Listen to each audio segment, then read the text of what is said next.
today I'm going to talk to you about appreciation and also establishing a subjective relationship with nature.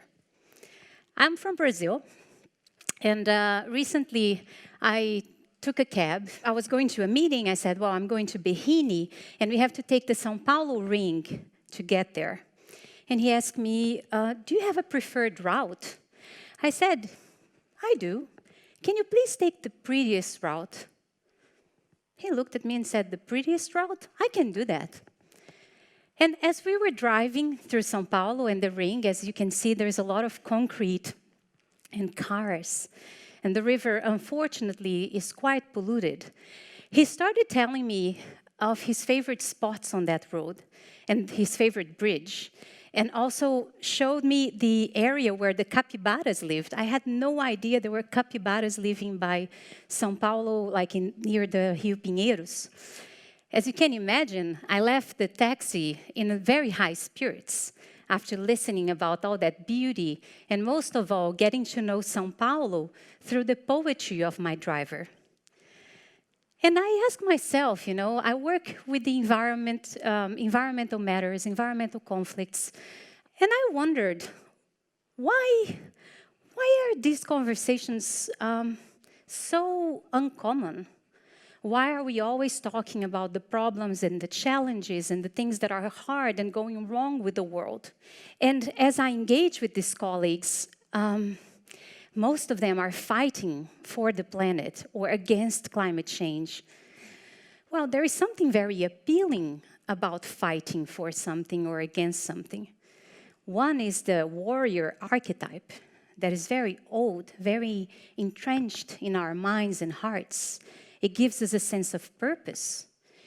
It also fires up our internal fire. Anger is a very powerful energy. It mobilizes us into action. But it also extinguishes pretty fast. So the problem of working from anger and from that fire is that it will eventually burn out, literally.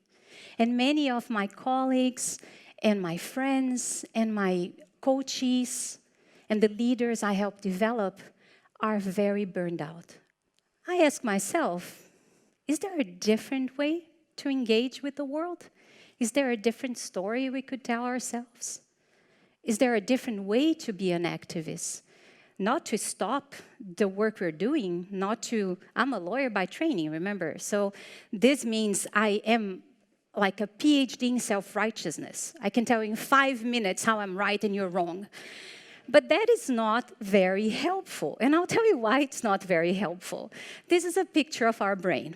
The part in the middle, the yellow part, is the limbic system. It's also where the amygdala is. And the limbic system regulates our emotions.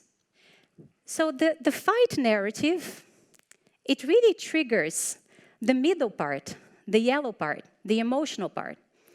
And it puts us in a situation that, well, I'm activated. How will I respond to that? If I'm engaging in a conversation, and imagine I'm a policymaker, and there is an activist here telling me, you're wrong, you're not doing things right. And you're the policymaker, yeah, but I don't have the budget. Oh, but that's your problem because I voted in your party and that's very wrong. Yeah, but I have to meet with 17 ministers to get that plan passed. The first time that interaction happens, or the second time, or the third time it happens, I still have my prefrontal cortex working. I'm reasoning, I'm having ideas, I'm trying to respond. By the 10th time, my body tells me, well, prepare to either fight or run or faint because you're getting eaten. The activist across the room from you is a mammoth. Or I don't know if a mammoth is vegetarian, but maybe it's a lion. And what happens in our limbic system, or the yellow part, is that our amygdala goes into what we call, in emotional intelligence, amygdala hijack. And it tells us, run for your life. And you do really stupid stuff if you don't fight right away or if you don't faint. And you say things you end up regretting just because you stop thinking. So as I was telling you, I asked myself, if this is not rocket science, this is neuroscience, which means that a lot of people have access to it, Why don't we do something about it? Why don't we choose a different way to engage? And I decided to look for inspiration.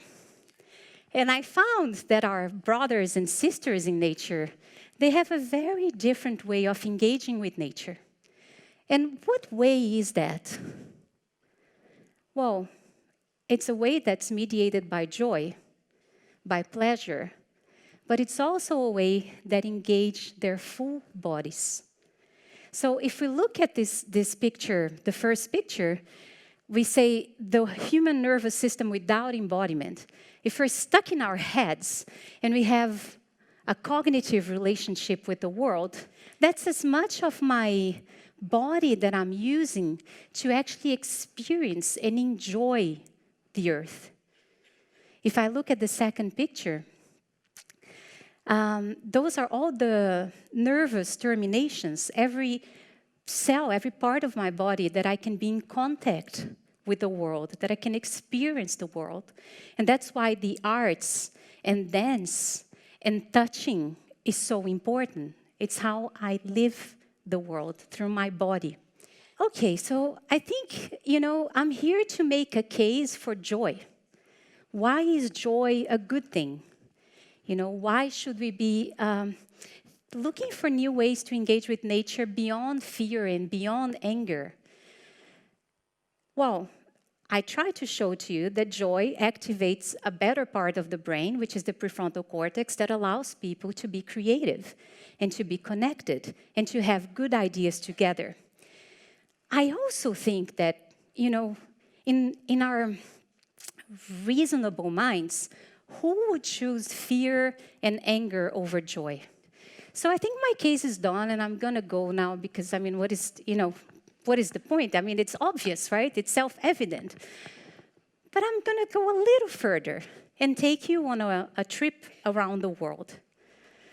Why is the earth such a beautiful place?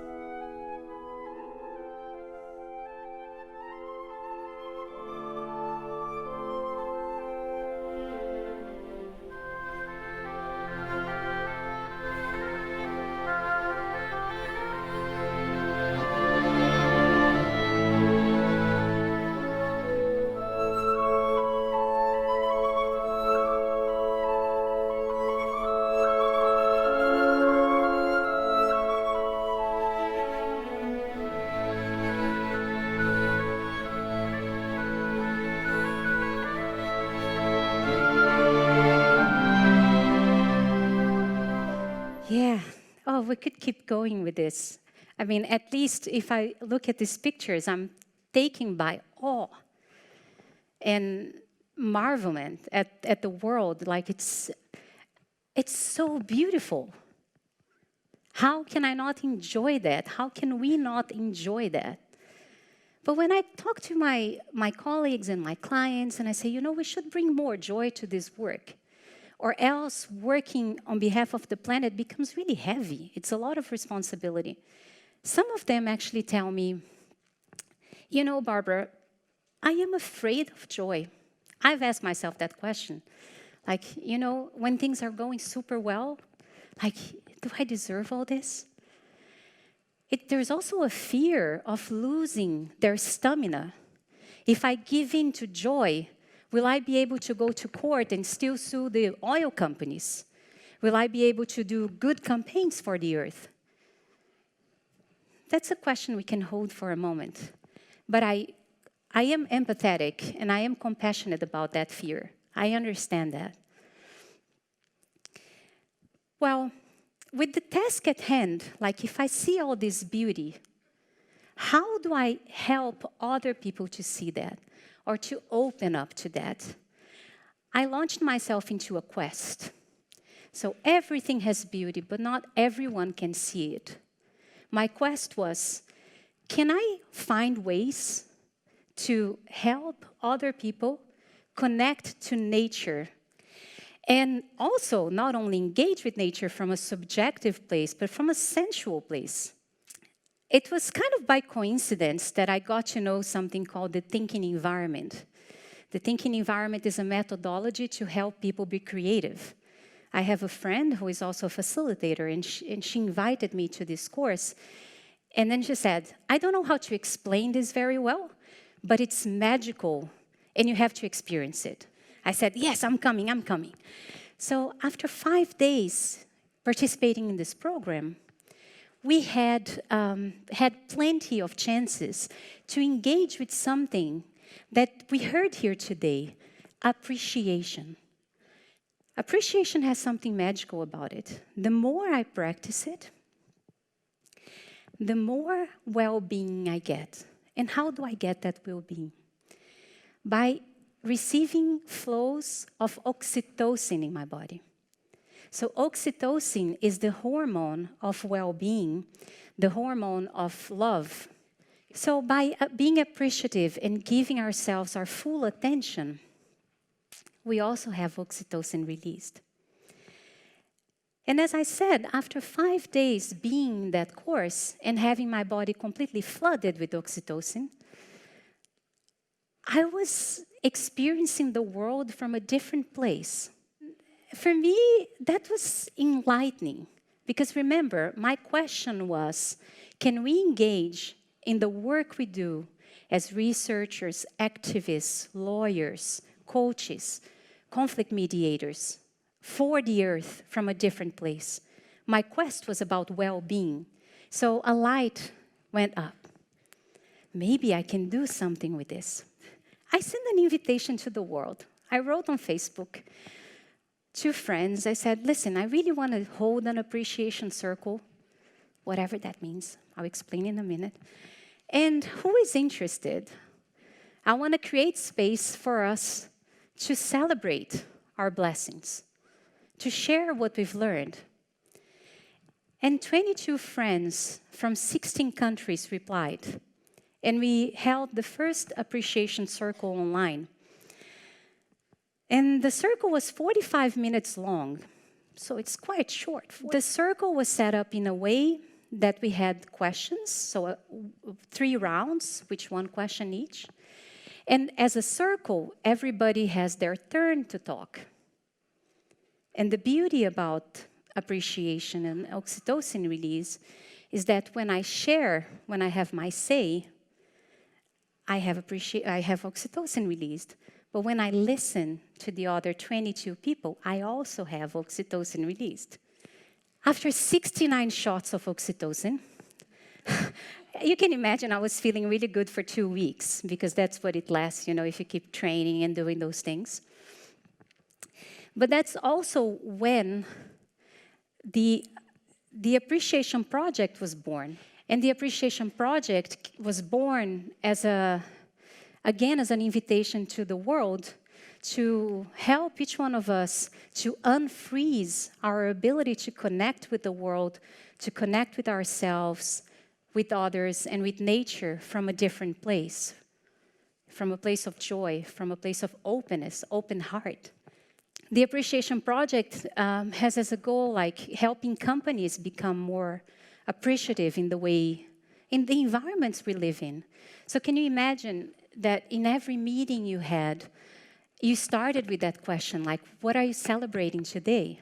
How different would the environments be if we really opened up to ourselves from that place of acknowledging what is, instead of being in our minds thinking what should be? When I do work in communities, dealing with conflicts, conflicts between infrastructure development and communities and local governments, I always start by mapping out what is already there. What are the resources available? What are the treasures of this place? What is already working? Isn't that a very different mindset than the one that I go there to fix things, that I have the answer, that all I see is the problem? It requires giving up that place of control or my own self-importance, because what I'm doing is really acknowledging the richness of the place. But what does that mean to nature? For me, when I'm talking about appreciating nature, this is a virtuous circle, because nature is one of our best teachers in the art of appreciation. But nature also taught me to be much kinder to humans. That's why I love her as my school.